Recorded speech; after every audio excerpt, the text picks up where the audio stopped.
The drums were loud, too loud. They pounded through the village square like a warning, not a celebration. People danced, women jubilated, children ran barefoot through the dust. But at the center of it all, she sat completely still. Ada did not move. Gold beads were being layered around her neck, heavy, suffocating.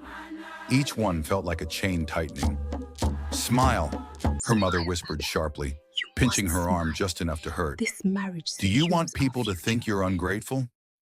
Ada forced her lips to stretch, but her eyes stayed empty. Across the courtyard, the groom stood tall in embroidered robes, laughing with elders. His voice carried, deep, confident, certain that she was already his. 16. That was all she was. And in a few minutes, she would belong to a man older than her father. But what no one knew, what no one even imagined, was that Ada had already made a decision. And before this ceremony ended, everything would burn. If you think you know how this ends, you don't. Stay with this story, and don't forget to like and subscribe, because stories like this only get more intense. The decision had not come suddenly. It began the night she overheard her father. "We have no choice," he had said, his voice tired, defeated. "Chief Okoye has cleared all our debts, all of them. In return, he wants her." Silence followed. Then her mother's voice, softer, almost trembling. "She is still a child." "She will be a wife," her father replied, "and she will save this family." Ada had stood outside that door, barefoot, frozen. The tray in her hands had slipped, clay shattering on the floor, but neither of them came out. Neither of them asked if she was okay, because her answer didn't matter. From that night, everything changed. Her laughter disappeared. Her friends noticed. Even her younger brother stopped teasing her. "You don't talk anymore," he had said one evening, sitting beside her under the mango tree. Ada looked at him, forcing a small smile. Some things cannot be said out loud, but inside something was growing, not sadness, not fear, something sharper. Days passed and preparations began quickly, almost urgently, as if her parents were afraid she might vanish if they delayed. Relatives arrived with fabric and jewelry. Women measured her waist, her arms, her head. They spoke over her like she wasn't there. "She's lucky," one said. "Very lucky," another added. "Many girls pray for this kind of marriage." Ada almost laughed. Lucky. That night when everyone slept, she slipped out quietly. The village was silent, the air thick with crickets and distant drums. She walked quickly, her heart pounding, not from fear but from urgency. She reached a small hut at the edge of the village and knocked twice. A pause. Then the door creaked open. "You shouldn't be here," a voice whispered. It was Mama Ifeoma. "I know," Ada replied, "but I need your help." Mama Ifeoma studied her for a long moment, then stepped aside. "Come in." Inside, the hut smelled of old books and herbs. It was the only place in the village where girls were taught things they were not supposed to know. Reading, writing, thinking. "Does your family know you're here?" Mama Ifeoma asked. Ada shook her head. "They wouldn't understand." "Then why are you here?" Ada stepped forward, her voice steady. "They are marrying me off in 5 days." Mama Ifeoma didn't look surprised. "They've been planning it for weeks," Ada continued. "But I only just accepted it." "Accepted it?" Mama Ifeoma raised an eyebrow. Ada's eyes hardened. "No," she said quietly. "I decided to fight it." Silence filled the room. "You know what that means," Mama Ifeoma said slowly. "This is not just about refusing a man. This is about defying your family, your culture, your entire village." Ada swallowed, but she didn't look away.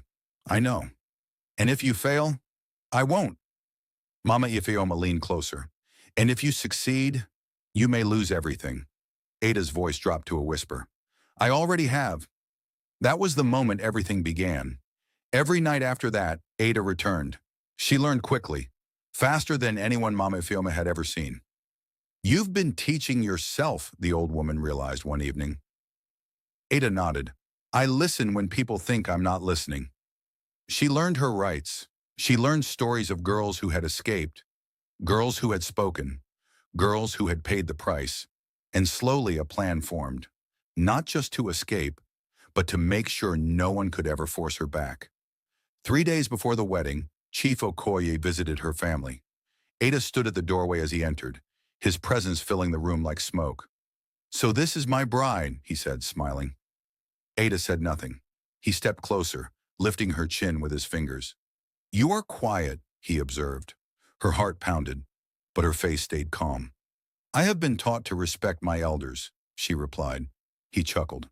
"Good. You will need that." Her father beamed with pride. Later that night, her mother came to her room. "You must not embarrass us," she said softly, sitting beside her. Ada looked at her. "Did you want this?" she asked. Her mother hesitated, then looked away. "It is not about what we want," she said. "It is about what is necessary." Ada felt something inside her crack, but her voice remained steady. "And what about what I want?" Her mother's silence was her answer. The next day, the village buzzed with excitement. The wedding was all anyone could talk about, but Ada moved through it like a ghost, watching, listening, preparing. She hid what she needed carefully, memorized what she had to say, and waited. The morning of the wedding arrived faster than expected. Now here she was, sitting in the center of it all. The drums grew louder. The ceremony was beginning. Her mother squeezed her hand. "It is time." Ada stood. The crowd cheered. Step by step, she walked forward. Each footstep felt heavier than the last, but her eyes remained fixed ahead. The groom smiled as she approached. Priests began chanting. The air thickened. This was it. This was the moment. Her heart pounded so loudly she could barely hear anything else. "Do you accept—" "Stop!" The word cut through everything. The drums, the chanting, the noise. Everything fell silent. Ada's voice was calm, but it echoed like thunder. Her father froze. Her mother's hand slipped from her arm. The groom's smile faded. "What did you say?" he asked slowly. Ada lifted her chin. "I said stop." Murmurs spread through the crowd. Her father stepped forward, his voice low and dangerous. "Ada, don't do this." But she didn't look at him. She looked straight at the man in front of her. "I will not marry you." Gasps erupted. Her mother covered her mouth. The groom's face darkened. "You dare!" "I dare," Ada interrupted, her voice stronger now. "Because I am not property. I am not a debt to be paid." The crowd erupted into chaos. Voices shouted over each other. "Has she lost her mind? Control your daughter. This is disgraceful." But Ada didn't stop. Not now, not ever again. And what she said next would destroy everything.